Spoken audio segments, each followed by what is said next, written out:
These images shot by Salvo Proietto using a Ricoh Theta Z1 were shot in burst mode in the Dual Fisheye Raw plugin. Very simple matter, just load them up and hit render, and then wait till it processes. And a big shout out to Yuqing Guo, who discovered this trick. Okay, so let's take a look in Lightroom, and I've made some minor adjustments to exposure, highlights, and shadows, and a couple other settings. And if we take a look, it really is a clean image. There's literally no noise at all. And it's going to respond well to sharpening because of that. And this also allows you to underexpose and pull up the shadows without any problem.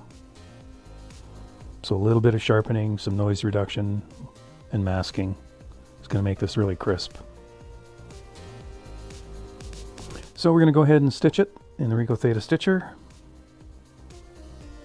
You no longer have to rename your files. You can leave it with a Kandao Raw prefix and it'll stitch just fine. And here it is full screen. A wonderful image by Salvo Proietto in Sicily.